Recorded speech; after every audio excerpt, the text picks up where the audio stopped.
I loved my long hair deeply. It was my pride, my symbol of grace.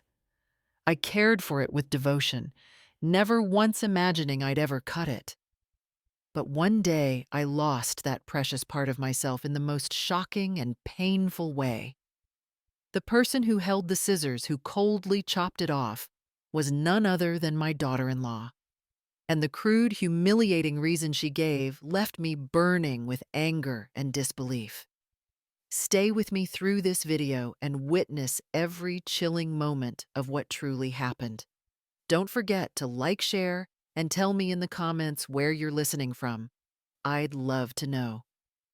My name is Olivia Hayes, 68 years old, retired choir singer, and for most of my life, my long silver hair had been my pride. People at church used to say it shone under the light like silk.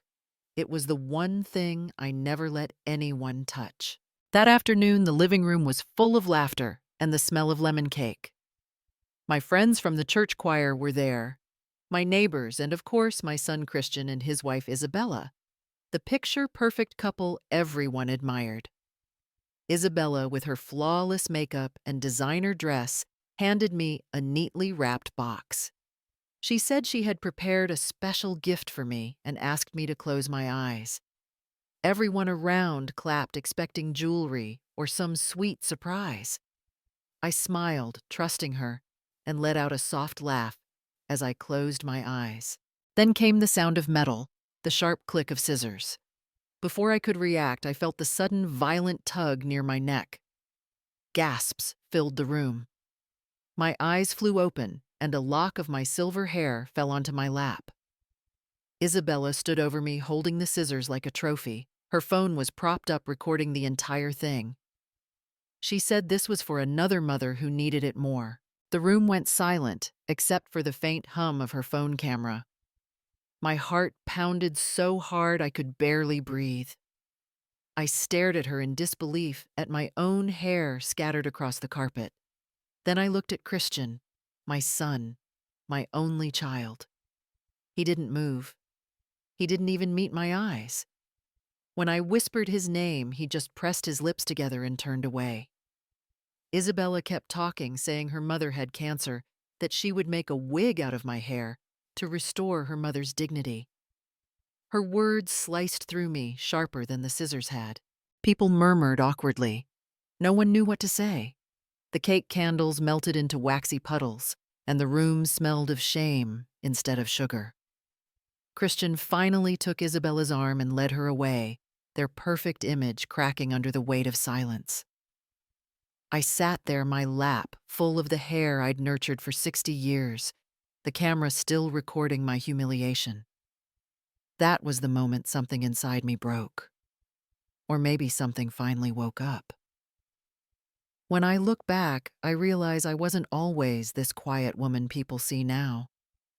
I used to be strong, the kind of woman who handled tax reports and construction budgets while raising a son and managing a household. My husband, Daniel Hayes, owned a small construction company in Cleveland. When he passed away suddenly from a stroke, I was 42, and the world felt like it had cracked in half.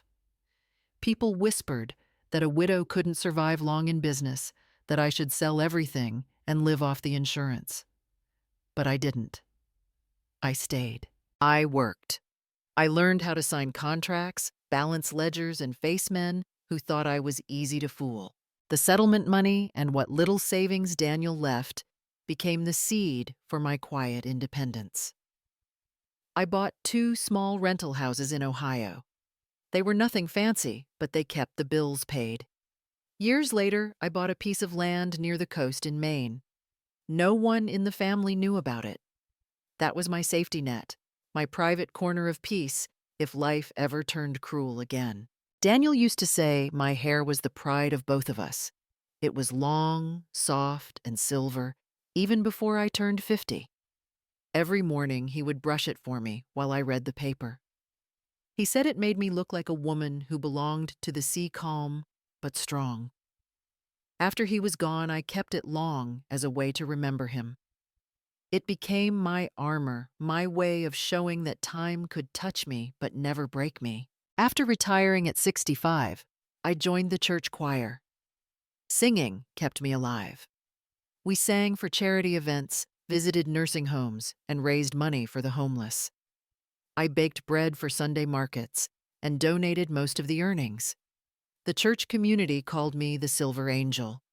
But to my son, Christian, and his wife, Isabella, it was all a waste of time. They said I was too sentimental, that I should enjoy my retirement like normal people.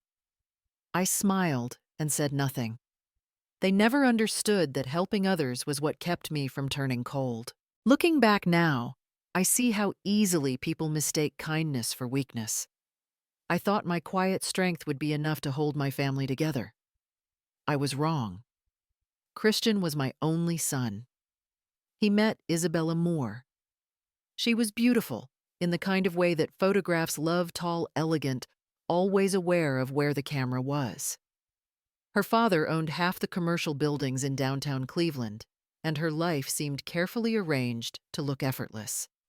She had studied fashion design in New York, built a small brand on social media, and carried herself like she was born to be admired. When they announced their engagement, I smiled and said all the right things. I wanted to be happy for him. The wedding was a grand affair held at a beachfront resort in Florida, where the guests wore pastel suits and champagne never stopped flowing. But as I entered the reception hall, I saw my name card placed at the very last table, far from the stage, where they stood, surrounded by cameras. I sat there quietly, pretending to admire the flowers, pretending it didn't hurt. When Isabella's mother gave a speech, she thanked everyone except me. That was the first time I felt invisible in my own son's life. After the honeymoon, they moved into a modern house with glass walls and smart lighting. Isabella posted photos of their new car, their designer furniture, their life of perfection. I tried to visit once, bringing homemade cinnamon rolls, but she met me at the door and smiled politely.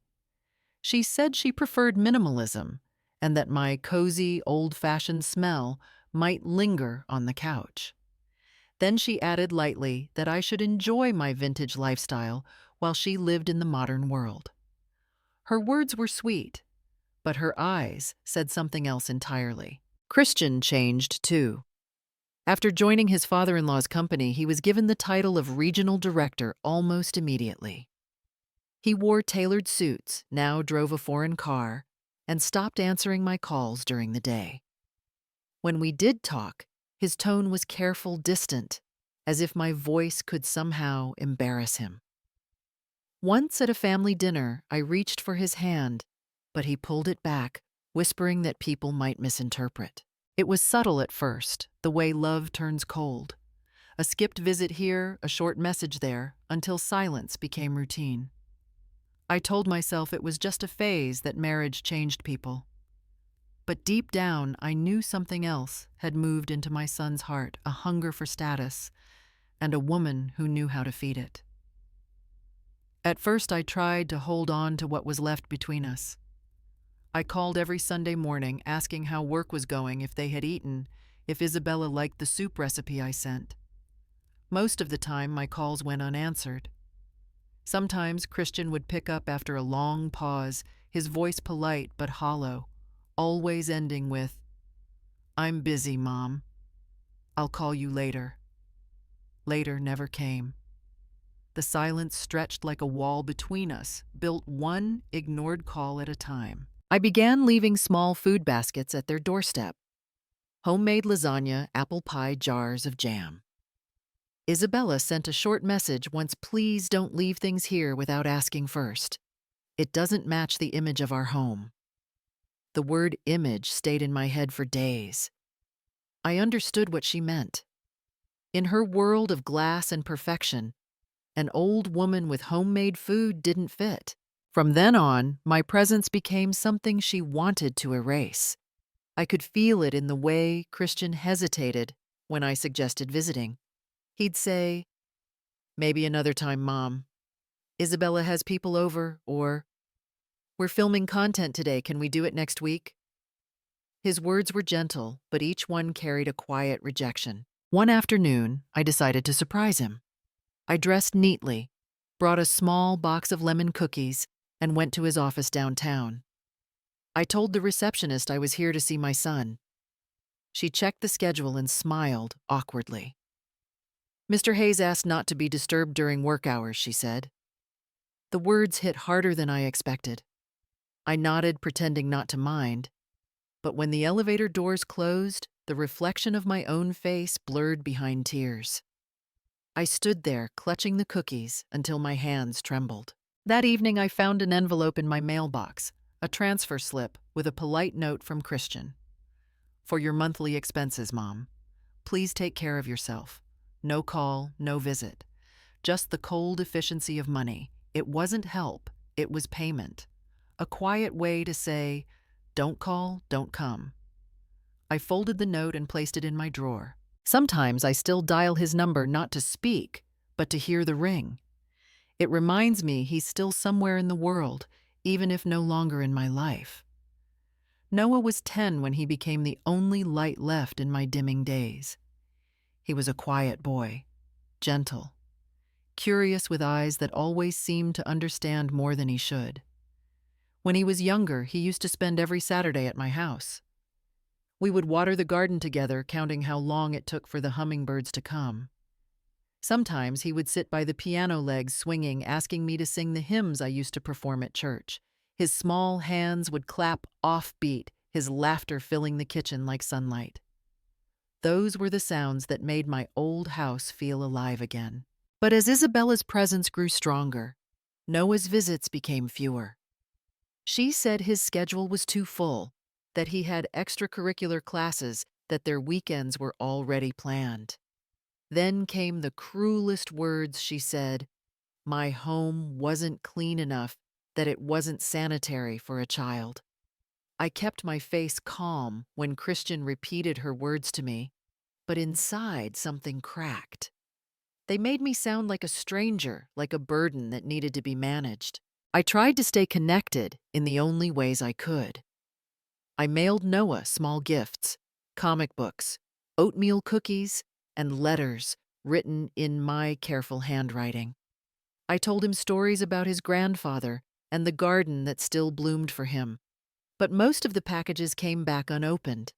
The red stamps on the boxes said, "Recipient refused." I used to stare at those words for minutes before throwing the box away. Refused, that word burned worse than loneliness. Still, every time I baked, I set aside a cookie for him. Every time the phone rang, my heart leapt before reason reminded me it wouldn't be him. Then one evening, as I was watering the plants, my phone buzzed. The number was unfamiliar. When I answered, I heard a whisper. "Grandma, it's me. It's Noah. I borrowed my friend's phone. I can't talk long." My knees went weak. His voice was trembling but warm. "I miss you. I promise I'll find you when I'm older. Don't forget me. Okay?" I pressed the phone to my heart after he hung up, afraid to breathe, afraid the moment would fade if I moved. That night, I sat in the dark, the little phone screen still glowing beside me. For the first time in months, I smiled. Even if the world tried to cut me off from everything I loved, I knew one thing with certainty: the boy still remembered. Every time I went to their house, it felt like walking toward a place that no longer wanted me. The first few times I convinced myself it was bad timing. Maybe they were out. Maybe the lights were off by accident. But then it happened again and again. Each time I pressed the doorbell, the porch light flicked off. The curtains that had been half open a second ago would slide shut. I would stand there on the porch, holding a pie or a basket of fruit, listening to my own heartbeat echo in the silence. The message was clear. I wasn't welcome anymore. On Thanksgiving, I decided to try once more. I spent the whole morning baking pecan pie and apple bread, the kind Christian used to love when he was a boy. I bought a beautiful wicker basket, wrapped it with golden ribbons, and placed a card inside that said, "I'm proud of you, son." I hoped he would see that despite everything, I was still his mother, still trying.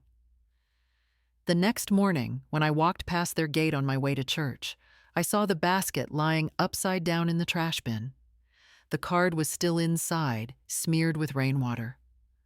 For a long time, I couldn't move. I just stood there staring at it, feeling something inside me go completely still. Later that week, my neighbor Mrs. Parker stopped by as I watered the garden. She hesitated before speaking. "I don't know if I should say this, Olivia," she whispered, "but Isabella's been telling people you're a bit old-fashioned. She said you hoard antiques and live like it's the past century." I smiled weakly and said I didn't mind, but inside I understood. Isabella wasn't just shutting me out of their home, she was erasing me from their world. In her social circle of perfect lawns and designer charity galas, I was being painted as the embarrassing relic no one wanted to mention. That night, I sat by the window watching the snowfall. The city lights flickered beyond the frost, and I thought about how quickly a person could be written out of their own family. I stopped calling. I stopped visiting. Instead, I began to observe quietly, patiently. I learned to let the silence speak. But beneath that calm, something was growing, something sharper than grief. One day, I told myself they would remember who I was. And when that day came, they would have to learn respect the hard way. After the night she cut my hair, I thought the humiliation would fade with time. I was wrong. A week later, a video began circulating online. The title glared across the screen, "Cutting My Hair to Save Mom, A Journey of Devotion." There was Isabella framed by soft lighting, holding my hair in her hands like a trophy. She wept gracefully for the camera, saying she had sacrificed her mother-in-law's hair to make a wig for her own sick mother. The comments poured in. "You're an angel. Such a selfless act. We need more daughters-in-law like you." I watched in silence as her followers multiplied, as strangers called her a symbol of love. The video showed her wiping tears, hugging my hair against her chest, saying that family was everything. But the moment that cut deepest wasn't her words. It was the part where she showed a photo of me smiling before the haircut, then claimed I had agreed with full heart. I could see the clip had been edited. The laugh they used wasn't from that day. It was from an old video she'd taken at my birthday the year before. Every detail, every word had been crafted for sympathy. Within days, the story was everywhere. Local news blogs wrote about the young designer with a heart of gold. Fashion brands reposted her video praising her empathy. Even a salon that once fired her for arrogance now invited her to be their brand ambassador. She appeared on podcasts, her voice soft and trembling, saying, "Sometimes love means letting go of what we cherish." People applauded her courage, her purity. No one questioned the truth. I watched the view. Count rise 10,000, 50,000, then 200,000. My name wasn't mentioned once, but my image was there frozen in her story. My hair, my face, my humiliation all turned into content. That evening, I sat in front of the mirror, looking at my reflection with its uneven cut and empty gaze. My hand touched the short strands, still rough at the ends. The screen on my phone glowed beside me, replaying Isabella's perfect tears. I thought about how easy it was for lies to wear the mask of virtue. How kindness, when twisted by ambition, could become a weapon sharper than any pair of scissors. I turned off the phone and whispered to myself, almost as a prayer, I never knew goodness could be built out of lies and steel. Then I looked at my reflection again, and for the first time, I didn't feel broken. I felt awake. The morning after Isabella's video went viral, my phone buzzed with a message from Christian. "Just one line, Mom, don't make a big deal out of this. It was for a good cause.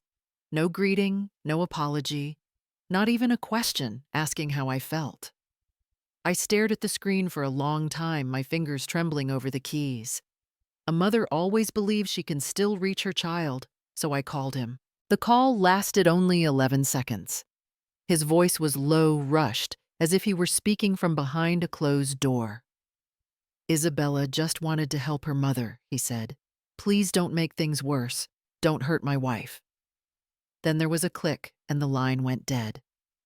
I sat there, phone still against my ear, listening to the silence as if it might give me back the son I used to know. When he was little, Christian never hung up without saying, "Love you, Mom." He used to call me just to tell me he'd passed a test or found a stray cat near the porch. Now the boy who once trusted me with every secret spoke like a stranger handling a business dispute. A week later, a small envelope arrived in my mailbox. Inside was a supermarket gift card for $100 and a note that read, "For now, Mom. Use this." I held the card between my fingers, the plastic cold and impersonal. It wasn't generosity. It was hush money, a way to say, "Stay quiet." For the first time in my life, I felt like someone he needed to manage rather than someone he loved. That night, I sat at my desk and opened my old journal, the one with the worn leather cover Daniel had given me long ago. My handwriting shook as I wrote, "When my son calls silence sacrifice, I know I've lost him." I stared at that sentence until the ink blurred. It wasn't anger that filled me. It was the realization that love could disappear without noise like a candle smothered under glass. He thought he was protecting his wife, protecting his image, maybe even protecting his comfort. But what he didn't know was that in his attempt to defend one woman, he had buried another. I closed the journal and looked at the empty chair across the room, the one he used to sit in during Sunday dinners. The house felt colder than usual, and though I tried to pray that night, all I could whisper was his name, as if somehow it might find its way back to him. That morning began like any other. I brewed my coffee, opened the curtains, and sat by the kitchen table to check my bank account, a habit I had kept since my days as an accountant. But what I saw made my stomach tighten. A charge of $25,482.50 had been withdrawn from my credit card. The note beside it read, "St. Maria Medical Center, Oncology Debt." And below that, in small gray letters, was the name of the payer, Isabella Hayes. For a moment, I thought it must have been a mistake. Maybe a glitch, maybe a wrong entry. But my hands were already shaking. I hadn't been to any hospital, and I certainly hadn't authorized a payment of that size.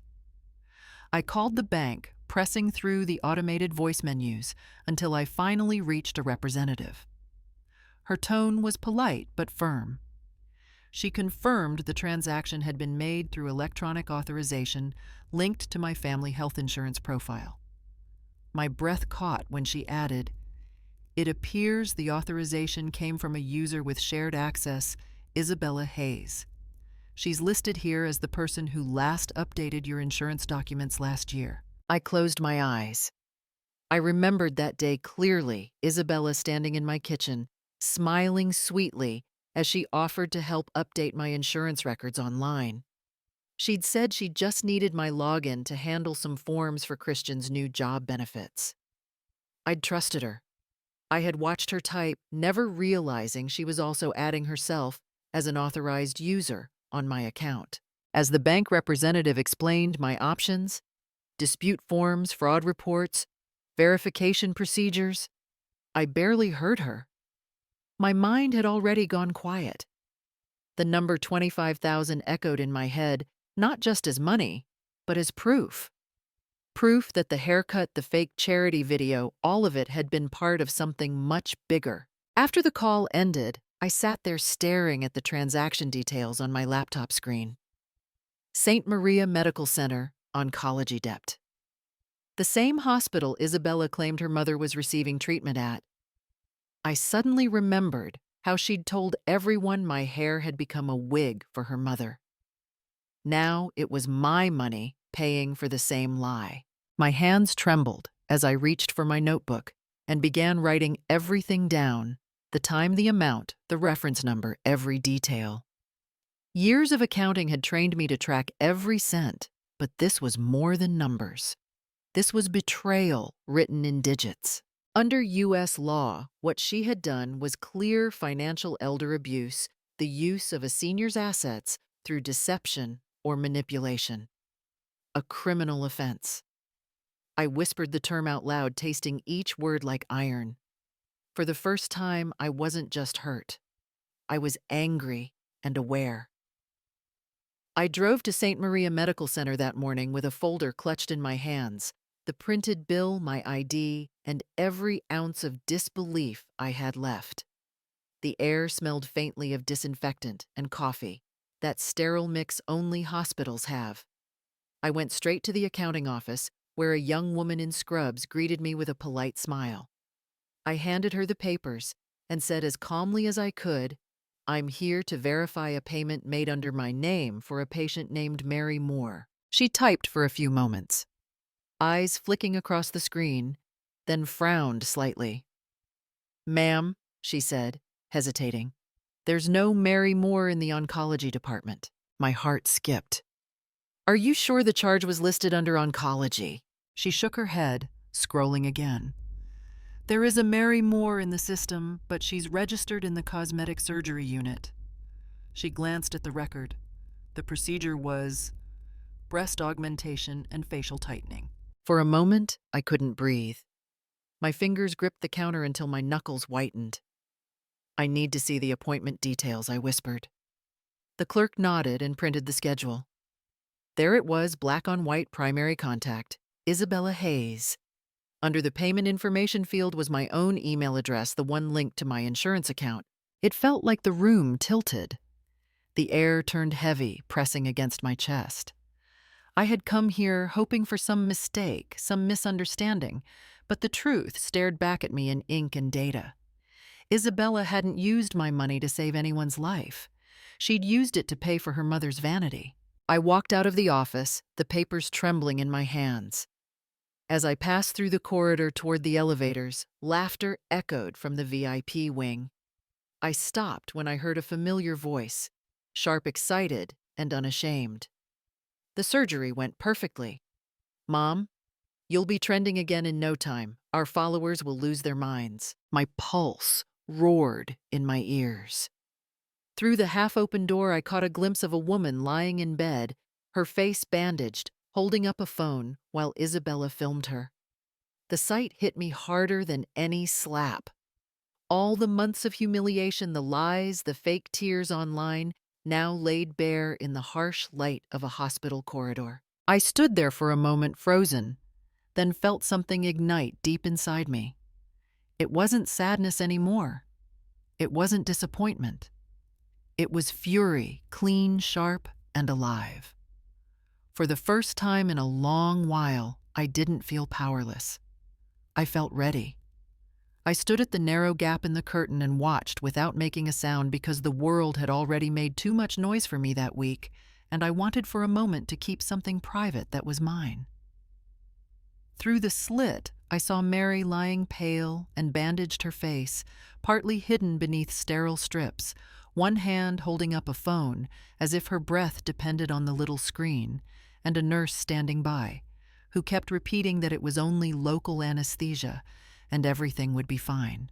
Isabella hovered in the bedside with the practiced smile of someone who had rehearsed this scene 1,000 times for the camera. Her fingers fussing with a wig, as if adjusting a prop. And when she tossed the loose silver strands I had once treasured into the air, she laughed the easy laugh of someone who believes the show matters more than the people in it. The word vintage came out of her mouth like a small knife. "Vintage," she said, as if my hair had been nothing but fabric to be cut and styled, and the sound of her voice made my hands go numb. Mary turned her head and asked in a thin, affected whisper whether anyone had doubts, whether anyone suspected the truth, and Isabella answered with a soft certainty that chilled me more than any accusation could. "No one will suspect," she said, "because she already thinks she is doing good." "Older women like that are so easy to fool," she added. and her tone carried the kind of contempt I had only ever seen in the faces of strangers who mistook me for a curiosity. I felt my breath catch, then slow, then stop, as if I were watching myself from the outside and seeing the scene for what it had been all along. They had not cared about a sick mother. They had cared about content, about a story that could be monetized, about a pity that could be packaged and shared. My hair had been the currency. My trust had been the contract they never intended to honor. For a long time, I stood there with the curtain between us like a thin paper wall and let the words land in me one by one, not as information, but as proof. Proof that the kindness they praised was staged, that the tears were performances, that the charity was a costume. The humiliation I had felt the night of the haircut folded into something harder, something that did not make me cry out. I did not throw myself into the room or slam the curtain aside. I did not call attention to their little victory. I turned slowly instead, pressing my palms together as if in prayer, though my heart felt anything but peaceful, and I walked away with the sound of their laughter chasing me down the corridor. Under my breath, I said the thing that felt like a promise and like a verdict, and even the words were small, because I wanted them to grow inside me rather than explode outward. I will make her understand what it means to truly lose honor, I whispered to myself, and the whisper was not a threat in the way those people understood threats. It was a resolution, a quiet line drawn in my life that separated what they had taken from what I would take back. I stood frozen behind the curtain, the faint hum of hospital machines mixing with the sound of my own heartbeat. I told myself to breathe, to stay calm, but then I heard Isabella's laugh, sharp, triumphant, the kind that cuts through air like glass. Told you, she said, her voice dripping with satisfaction. All I had to do was cut off the old woman's hair without her crying. Easy $5,000 in the bag. The room erupted in laughter. I could hear the rustle of designer handbags, the clink of coffee cups. Another woman's voice, lighter, mocking, read something aloud from a phone. Here it is, the message from our group chat. Cut the vintage lady's hair without making her cry. Winner gets $5,000 from the Rich Wives Club. They burst into laughter again, the kind that only people without conscience can share. I stood there, my hand gripping the curtain so tightly my knuckles turned white. $5,000. That was the price of my dignity. The price of 68 years of living, of raising a son, of loving a family that had turned me into a joke for a bet. The so-called act of kindness, the sacrifice for her sick mother, was nothing but a cruel game between Isabella, her mother, and that giggling sister now waving her phone like a trophy. I felt heat climb up my spine, a wave of nausea and rage rising together. My legs trembled, but not from weakness, from the effort of holding myself back. Through the thin hospital curtain, I could see Isabella tossing her hair back, bragging about the money, about how the sympathy comments are through the roof. Her voice was proud, careless. Do you realize, she said, that video got over 200,000 views, Mom? We should do another campaign soon. Maybe something with a charity spin again. People eat that stuff up. The nurse laughed softly, shaking her head as if this were just harmless gossip. None of them saw me there. None of them imagined the woman they had humiliated was standing 10 feet away, hearing every word. My hand brushed against the short ends of my hair, uneven and coarse. It used to fall past my shoulders, soft and silver, brushed each morning by my husband before he died. Now it was nothing more than a prop in their circus. I took a slow step backward, then another. The laughter still rang behind me, but it was fading under the sound of something louder, the quiet, cold pulse of a new determination forming inside me. I wasn't going to cry. I had done enough of that. The envelope felt heavy in my hand as I waited in the car, watching the driveway that led to their house, and when Isabella finally stepped onto the porch, she did not even glance my way. She smoothed the front of her dress with a movement that was more performance than habit, and I watched her lips curve into a smile that had none of warmth in it. She made a comment about the gift I had brought, wondering aloud if I had opened it yet, and the tone was flat, the kind of tone people use when they are already composing the joke they plan to tell later. Her sister leaned in and added the sort of casual cruelty that slid easily between people who had practiced being cruel together. She suggested that if I wore the dress to the family gathering next month, I would become the subject of ridicule for a long time, and she said it as if she offered useful advice. Mary, already propped up on pillows, joined in with a small, well-placed barb, noting that I had always fancied myself fashionable, though everyone knew I preferred simple things. The words landed in me like pebbles in still water, and I felt circles spreading through my chest. I pressed my thumb into the envelope until the paper creased, tasting the metallic tang of panic on the back of my tongue. Then when the jibe about being an outdated relic slipped into the room, I felt something colder than panic settle over me like frost spreading on glass. Blood rose to my lip where I had bitten it without thinking, but I did not make a scene. I did not call out their names or fling the gift back at them.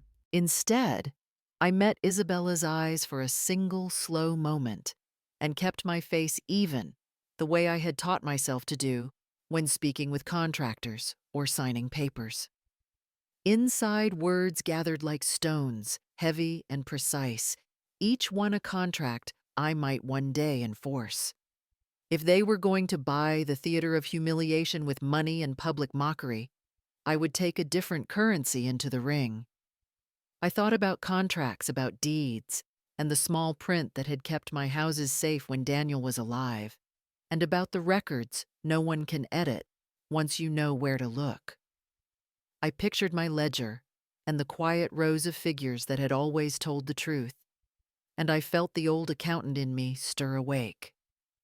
They had used my trust as a prop and my hair as spectacle, but money and law can also be tools, and I had spent a lifetime learning how to make them work. I folded my fingers around the envelope until the paper softened under my grip, and I imagined the sound of a different kind of gathering, one where facts and receipts spoke louder than cruel laughter. I rose slowly, placed the gift gently on the porch step, as though returning a favor, and turned to leave with my back straighter than before. I did not scream, I did not beg, and I did not cry then. I only whispered to myself a line I would repeat in my journal later, a line that felt both like a promise and a beginning, that if they wanted to humiliate me with money, then I would use the law to retrieve my honor. I was about to turn away from the hospital corridor when another wave of voices froze me in place. Mary had reclined back on her bed, her head wrapped in white bandages, eyes half closed in feigned exhaustion. Isabella's younger sister leaned closer and whispered loud enough for the whole room to hear, "If that old woman's son ever finds out about you and the accountant, it's going to be quite the scandal." My breath caught in my throat. For a second I thought I had misheard. But then Isabella laughed, a bright, careless sound that sliced through the sterile air. "Who says he doesn't already know?" she replied, twirling a strand of her fake hair with one manicured finger. "Besides, he's too naive to suspect anything. Men like him see what they want to see.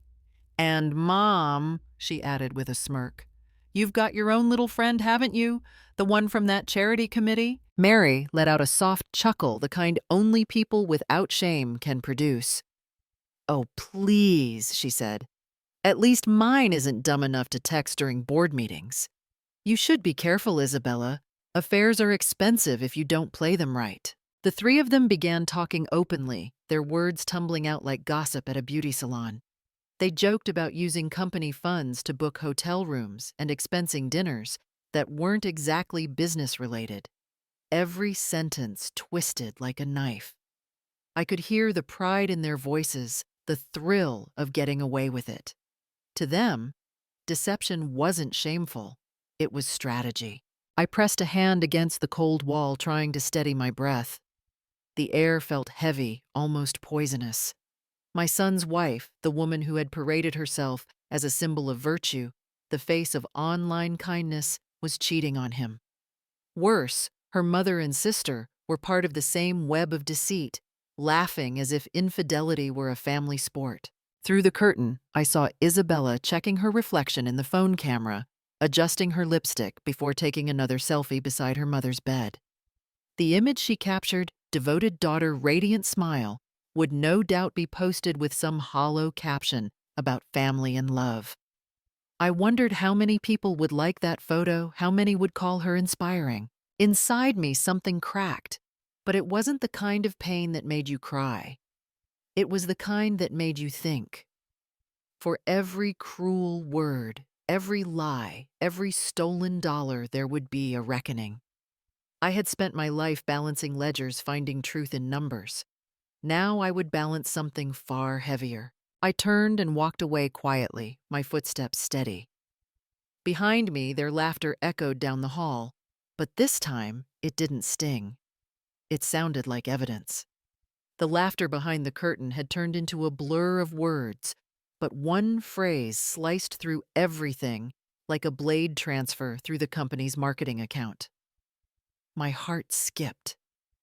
Years of working with ledgers and contracts had trained my mind to catch small details others overlooked. Marketing account, company funds, unauthorized withdrawals. I stood still listening. Isabella's younger sister spoke again, her voice smug. "Don't worry, you're safe. You handle all the company cards, remember? Nobody checks the expenses unless there's an audit." Then Isabella's voice, casual, confident. "Exactly. I keep all the corporate cards. Mom and I just label it as a PR event or marketing cost. The accountant doesn't even blink." That was the moment something inside me clicked. My pulse steadied, my thoughts sharpened. They weren't just cruel or deceitful, they were reckless. What they had described wasn't gossip, it was a federal offense. Using company funds for personal luxuries, falsifying business expenses in the eyes of U.S. law, that was corporate fraud and misappropriation. I had seen cases like it in my old firm. I knew exactly how the trail would look. Paperwork, receipts, transfers. And I knew how to follow it. For the first time that day, I felt the heat of my anger cool into something far more useful. My hands stopped trembling. I pulled a small notebook from my purse and wrote down every word I could recall. Marketing account, PR event, company cards. It wasn't emotion now. It was evidence. I realized I wasn't the helpless victim of their cruelty anymore. I was the only person in that room who understood what they had just confessed. I took one last look through the curtain. The three of them were still laughing drunk on their own arrogance. They had no idea that their words, their carelessness had already begun to unravel everything they built. They had given me exactly what I needed, a legal thread to pull, until their entire illusion collapsed. As I walked out of the hospital wing, the anger in me turned to focus. Every footstep echoed like punctuation. I knew where to start: the company registry, their accounting records, and the federal guidelines on financial, elder abuse, and corporate fraud. I had once spent my life balancing books for men who thought women like me were invisible. That invisibility was about to become my greatest weapon. They had mocked me as outdated, as harmless, as weak. But law has no age, and the truth always keeps its own receipts. I walked out of the ward and into the long hospital corridor, my steps unsteady, my body trembling, not from weakness, but from the weight of everything I had just witnessed. The fluorescent lights flickered above, painting the walls a sterile white. Yet inside me was nothing but burning red. My tears fell silently hot against my cheeks. Not tears of sorrow, but of humiliation. The kind that came when you realized you had been treated as entertainment, when your kindness had been turned into someone else's show. Each step echoed against the tile floor like a metronome to my rage. I could still hear Isabella's laughter ringing in my head, the words about my vintage hair, the casual cruelty of their bet, and the arrogance in their voices as they confessed to crimes without even knowing it. A lifetime of patience, of forgiveness, of silence, all of it had been taken for granted. But not anymore. At the end of the corridor, the sign for the billing department caught my eye. My reflection in the glass door looked older, sharper.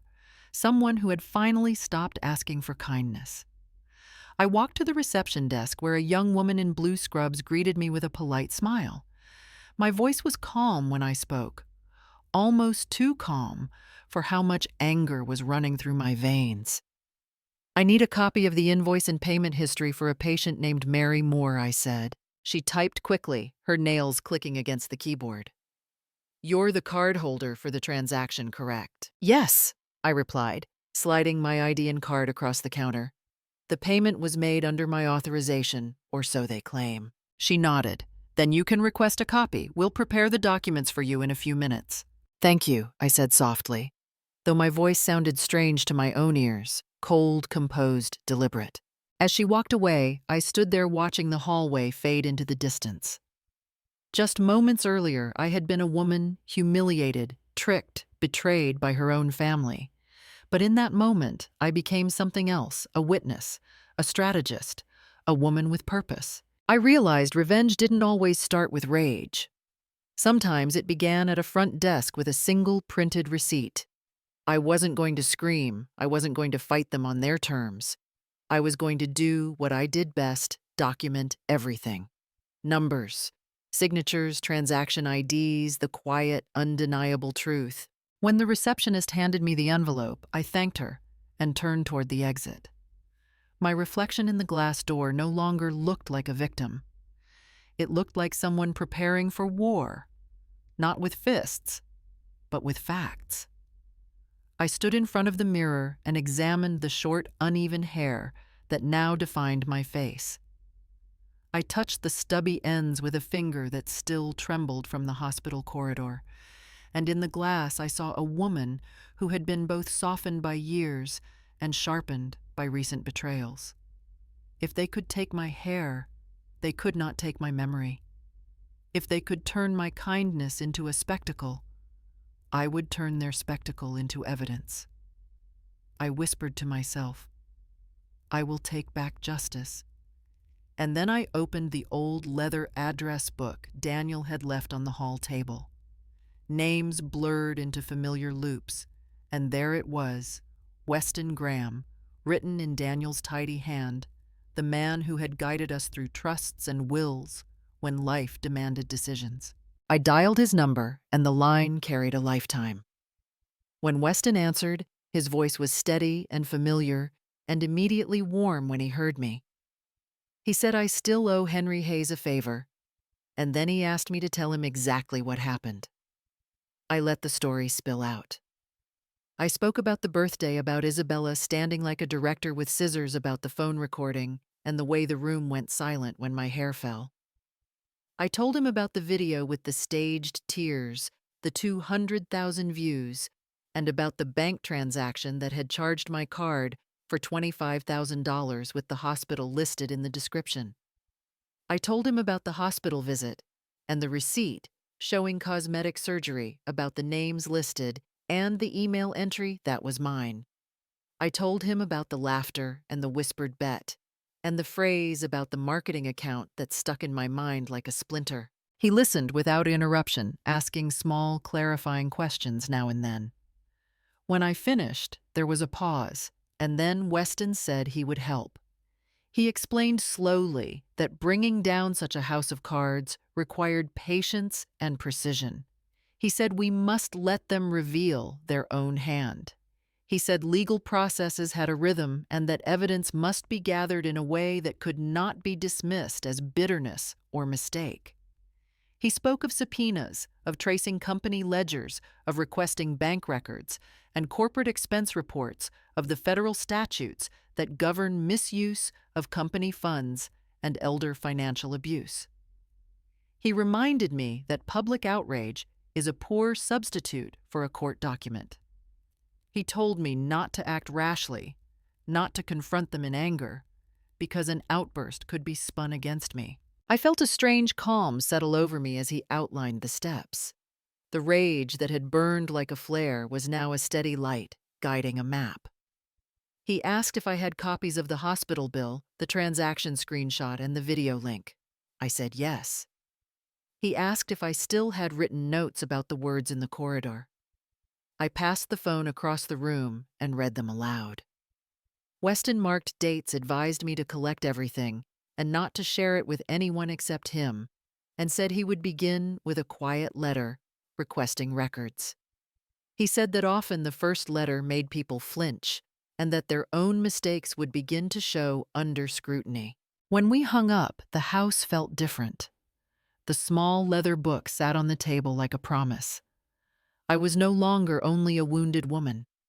I was a witness with tools and an ally who had once helped my husband and would now help me. I wrote in my journal the sentence that had been forming in my heart since the hospital corridor. I will be patient and I will be precise. Then I closed the book and planned my next quiet moves. Weston arrived 2 days later with a briefcase full of documents, his movements precise and deliberate, the way only lawyers who have lived too long in the shadows of other people's mistakes can be. We sat at my kitchen table, the same one where Daniel once balanced his ledgers, and the sound of paper against wood felt like a promise being rewritten.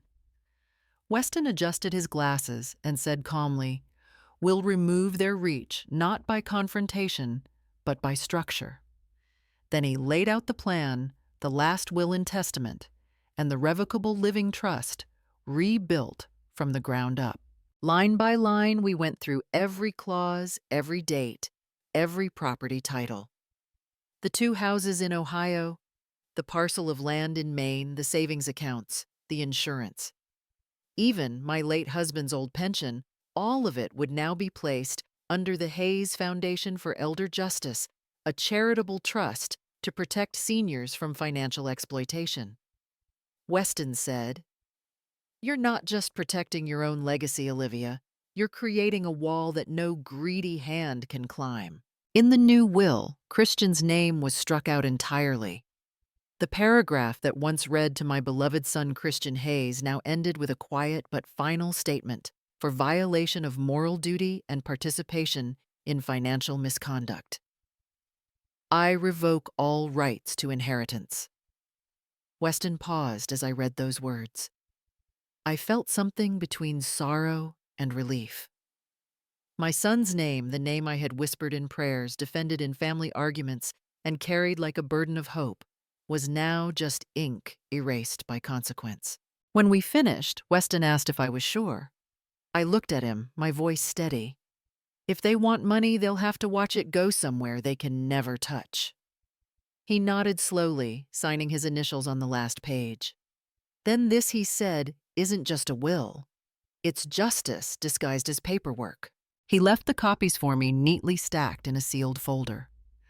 After he went, I sat alone for a long time tracing my fingers over the embossed seal on the front page.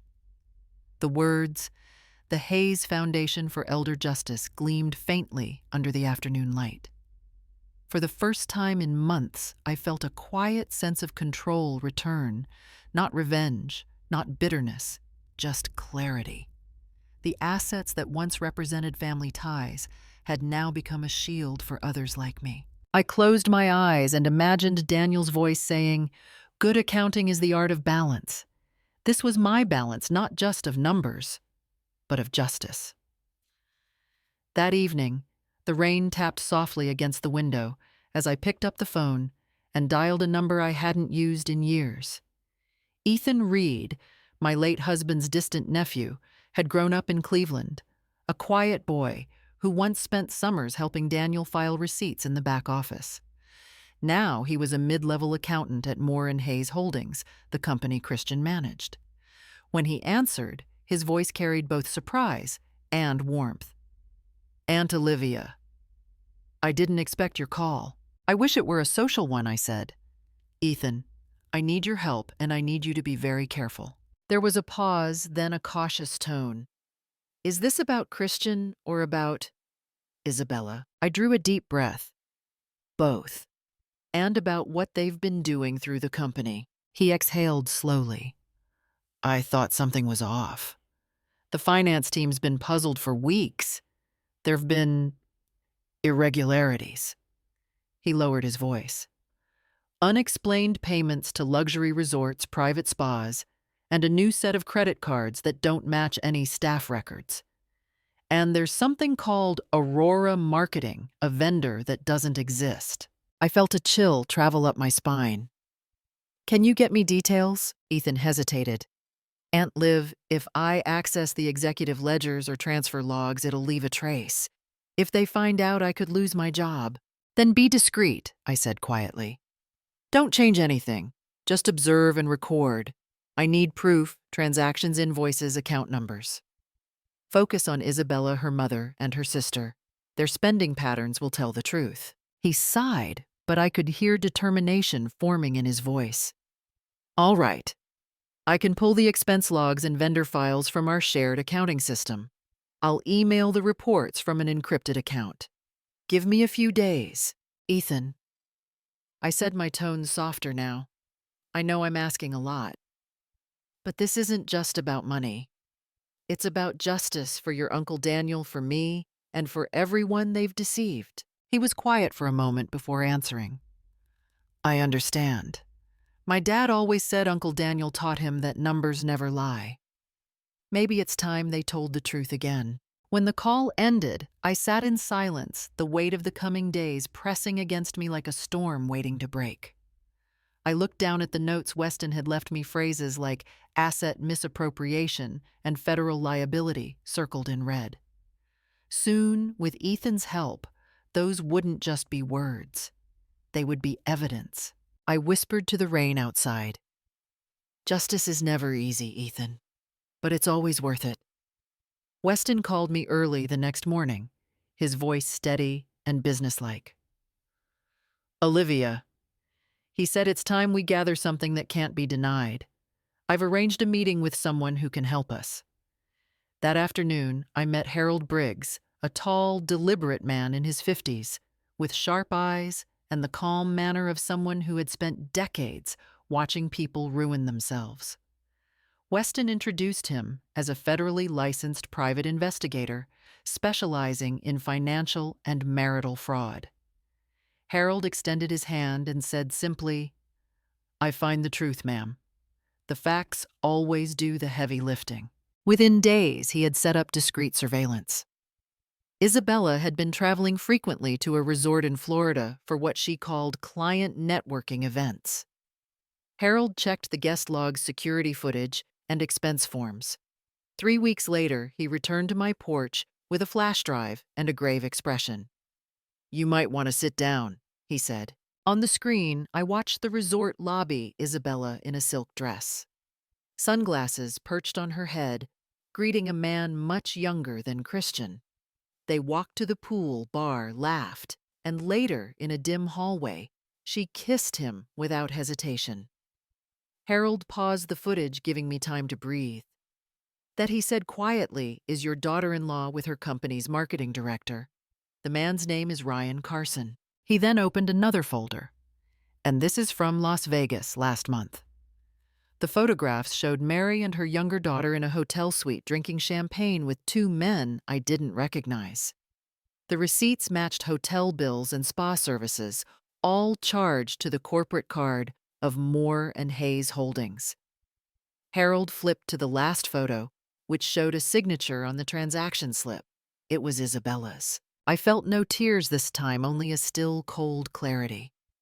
They've used my son's company as their playground, I said.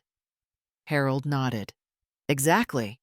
And every document, every timestamp here ties back to them.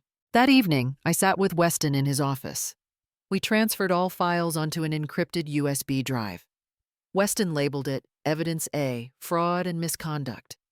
I slipped it into my purse as though it were a heartbeat I needed to protect. They've dug their own hole, I said quietly. I'm just going to help them fall faster." Weston gave a small, grim smile. "And we'll make sure the law is the ground they hit." He spent the next hour drafting a petition under the Elder Financial Abuse Act, Ohio. Revised Code 429032, filing for an emergency restraining order against Isabella to freeze any accounts linked to my name. As he read the document aloud, his voice sounded like the first true act of justice I had heard in months. When he finished, he looked up and said, "Once the court approves this, she won't touch another cent of yours." I walked out into the cool evening air, feeling something close to power. Not the kind that dominates, but the kind that finally restores balance. The ballroom at the Cleveland Grand Hotel glittered beneath crystal chandeliers, every table wrapped in white silk and silver ribbon. It was the 15th anniversary of Moore and Hayes Holdings, a celebration meant to display success and stability. Photographers lined the red carpet, their flashes bursting like fireworks as guests streamed in, investors, journalists, even representatives from the local tax office. Everything gleamed with the kind of polish that hides rot. Isabella entered at the center of that light, her hand resting elegantly on Christian's arm. She wore a champagne-colored designer gown and a shining wig, a wig made from my hair. The crowd gasped and applauded, as though watching a saint step into the room. Reporters whispered words like devotion, sacrifice, family. Isabella smiled modestly, pretending to wipe a tear. "It's an honor to dedicate a part of myself to my mother," she said into the nearest microphone, and laughter of admiration rippled through the audience. Only I knew that the hair she flaunted was taken with a pair of scissors and a lie. Her mother Mary stood nearby in a shimmering shawl, her face lifted like a matriarch of virtue. The younger sister posed beside her phone in hand, live streaming every moment to their growing online following. The cameras clicked in rhythm, capturing the spectacle of deceit dressed as charity. Then Christian took the stage. My son, stiff, handsome, and hollow-eyed, adjusted his tie and smiled into the lights. "Family," he began, "is the foundation of every success. Tonight we celebrate not only 15 years of achievement, but also the compassion that drives us forward. My wife Isabella has reminded us all what generosity looks like." The room erupted in applause. I watched him speak words he did not understand, standing beneath a banner that read, "Integrity, Innovation, Family." At the far end of this ballroom, I walked in beside Weston Graham. We moved quietly through the side aisle, unnoticed among the crowd of executives and guests. Weston's briefcase hung at his side, a simple black leather case containing files that could tear the company apart. We took our seats in the row reserved for honored guests, seats Isabella herself had arranged for reporters from the Cleveland Chronicle. I felt the faint tremor in my hands as I folded them in my lap. Weston leaned toward me and murmured, "Let them finish their performance. We'll begin ours soon enough." From where I sat, I could see the reflection of the chandelier dancing on the glass of the wine bottles, could hear the dull hum of admiration rising around the room. No one noticed the woman with short silver hair sitting quietly in the back, the woman whose life, whose dignity had been used as a stage prop for someone else's fame. But the curtain was about to fall, and when it did, no one in that room would forget it. The lights dimmed, and a hush fell over the ballroom. The screen at the front flickered to life, displaying the elegant title, "Journey of Compassion," the story of Isabella Moore. Soft piano music began to play. The crowd turned toward the stage, ready to applaud another performance of false virtue. But before the first frame appeared, a firm voice sliced through the room. "Excuse me," Weston said, stepping out from the shadows near the side aisle. His tone was calm, but it carried authority that commanded silence. "I apologize for the interruption. but I have an urgent notice from the Internal Revenue Service and the Securities and Exchange Commission." The music cut off mid-note. The host blinked, frozen in place. Weston walked toward the stage, his shoes clicking against the marble floor, each step echoing like a gavel. The ballroom doors swung shut behind him as two uniformed security officers locked them from inside. A pair of federal investigators stepped forward, their badges glinting under the chandelier light. One of them spoke clearly. "We are executing a federal search and seizure warrant under suspicion of money laundering, tax evasion, and corporate fund misappropriation." A wave of murmurs rippled through the crowd. Champagne glasses trembled in hands. Reporters scrambled to the front rows, cameras lifted high. The flashes exploded one after another, turning the grand ballroom into a storm of white light. Isabella's confident smile faltered, her face draining of color. Christian rose from his chair near the stage, confusion and fear battling behind his composed expression. Weston reached the podium, opened the black briefcase he carried, and pulled out a thick folder bound in red tape. His voice was steady, almost detached. "These," he said, raising the documents for everyone to see, "are the official findings from both agencies. They bear the signatures of Mr. Christian Hayes, Chief Executive Officer of Moore and Hayes Holdings, and Ms. Isabella Moore, Creative Director." He paused, letting the names sink into the stunned silence. Every transaction, every false invoice, every corporate card charge has been verified. Gasps spread through the audience like wildfire. Investors whispered in disbelief. The giant screen still displayed Isabella's smiling portrait, frozen in time, above the words, "Acts of Kindness." The irony was brutal and perfect. One of the investigators stepped forward with a warrant envelope. "Ms. Moore, Mr. Hayes," he said formally, "you are requested to remain for questioning." The sisters at the back began to whisper frantically. Mary clutched her pearl's eyes, darting toward the exits. But the exits were sealed. Weston turned to the crowd, his expression composed but cold. "Ladies and gentlemen," he said, "the truth has a way of finding its way onto the stage, whether invited or not." He closed the folder and stepped aside. And in that stunned silence, under the relentless flashing of cameras, the empire of lies began to crumble. The ballroom was in chaos. Voices rising, cameras flashing, chairs scraping against the marble floor. The once polished event had turned into a storm of whispers and panic. In the middle of it all, I stood. Slowly, deliberately, I rose from my seat and walked toward the stage. The crowd parted without being asked. The chandeliers above threw silver light across my short gray hair, the strands glinting like steel. For the first time in years, I didn't feel small. I didn't feel old. I felt seen. Weston caught my eye for a brief moment and gave the smallest nod, a silent permission, or perhaps an acknowledgement that this was my moment, not his. I stepped up to the podium where Isabella had stood earlier to boast about compassion and sacrifice. Now, under the same light, the illusion had burned away. Microphones swung toward me. Someone from the press shouted over the noise. "Ma'am, did you know about this? Were you aware of what they were doing?" I took a breath and let the question hang. My voice, when it came, was calm, but carried through the room with the weight of something final. "There are some things that can grow back," I said softly, "like hair." I paused, letting the cameras zoom in.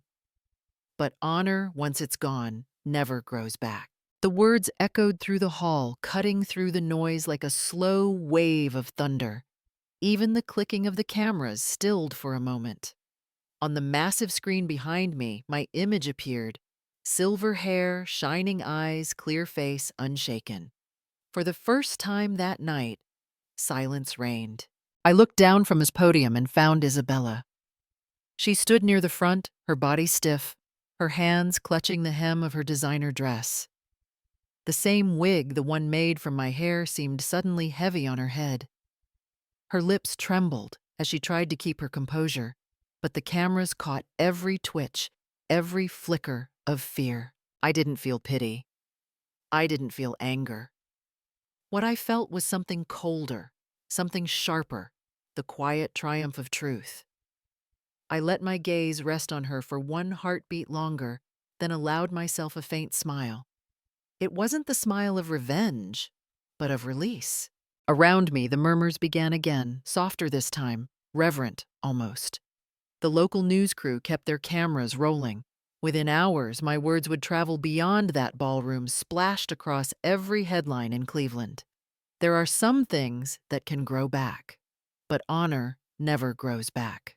When I stepped down from the stage, the applause wasn't loud, but it was real, the kind that comes not from excitement, but from recognition. Weston met me halfway, his expression steady with pride. For the first time in a long time, I felt peace. The air inside the ballroom turned electric, every breath thick with disbelief. Weston stood calmly at the edge of the stage, his black briefcase now open beside him. I believe he said evenly, "The public deserves to see the truth." He handed a sealed USB drive to the federal investigator, who immediately connected it to the projector system. The massive screen flickered once, then came alive. The first video filled the room with sound.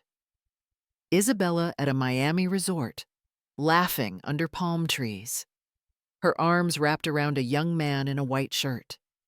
The crowd gasped as the two kissed beside the pool, her wedding ring catching the sunlight like an ironic spotlight. "That's the marketing director," someone whispered. "Her employee." The footage zoomed in, time-stamped, dated, undeniable. Next came a series of scanned receipts, glossy spa bills, cosmetic surgery invoices, and a signed statement from St. Maria Medical Center. Each line showed company credit card charges used for personal luxuries. The numbers glowed bright on the screen, silent but damning. Then a list of transactions appeared, transfers from Moore and Hayes Holdings to shell accounts in Miami, each marked marketing expenses. The recipient name, Ryan Carson, Isabella's lover. The murmurs turned to outrage. Investors began to stand their faces pale, muttering about lawsuits and board meetings. Mary and her younger daughter shifted uneasily at their table, their glamour slipping like a mask melting under heat. But the final blow came when Weston nodded toward the investigator. "Play the hospital clip." The room fell silent again. On the screen appeared a grainy video taken inside a hospital room. Mary lying on a bed, her face wrapped in bandages, laughing with Isabella's sister. Her voice rang out clear. "After this breast lift, I'll be able to live stream for a whole month." The audience erupted. Some gasped, some shouted. Others raised their phones to record. The irony was unbearable. The family of compassion had turned into a circus of greed broadcast in real time. Within seconds, uniformed officers stepped forward. The metallic sound of handcuffs clicking echoed across the marble floor. Isabella tried to speak, but her voice broke under the roar of cameras. Mary covered her face while her daughter screamed at the flashing lights. Reporters jostled to get closer. Guests either fled in shock or started live streaming the scandal that would soon dominate every social feed. Weston closed his briefcase and leaned toward me. His voice was low, calm, almost reflective. "They wanted the world to watch your humiliation," he said. "Now the world is watching theirs." I looked at the chaos, the flashing cameras, the headlines already being typed. The glittering stage turned courtroom, and I felt nothing but quiet justice. Christian stood frozen as the officers began to read the charges aloud. Their voices echoed across the ballroom, each word heavier than the last forgery of corporate documents. Conspiracy to misappropriate funds, fraud against shareholders. The glittering chandeliers above him seemed to blur the air, collapsing into silence. His shoulders trembled. The reality he had built around his wife, his career, his pride, all of it crumbled in one breath. I watched him lower his head, his once polished confidence fading into panic. The crowd's murmurs faded away, replaced by the clicking of cameras and the sound of his knees hitting the marble floor. He turned toward me, his eyes red tears sliding down his cheeks. "Mom," his voice cracked, trembling like a child's. "I didn't know. I swear I didn't. I was blind, I was stupid. I thought I was protecting my family." For a long moment, I said nothing. The chaos around us seemed to fall away. All I could see was the little boy who once clung to my hand on his first day of school, now a grown man, broken by his own silence. I took a slow breath and finally spoke, my voice low but steady. "Christian," I said, "when you choose silence in the face of wrong, you've already chosen the wrong side." His tears fell harder then.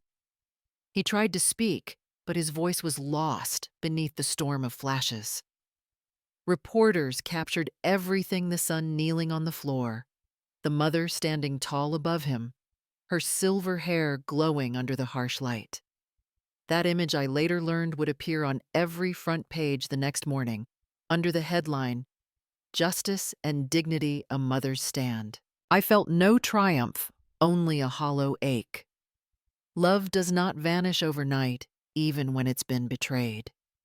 Watching him crumble was like watching a part of myself die. Yet somewhere beneath the ache was a quiet truth: he needed to see the fall to learn what it means to rise again. When the officers led Isabella past us, her wrists bound in silver cuffs, she tried to meet my gaze. I did not look away.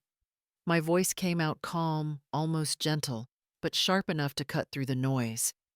"When you stole my hair, I said you didn't just take my image, you severed the bond of family."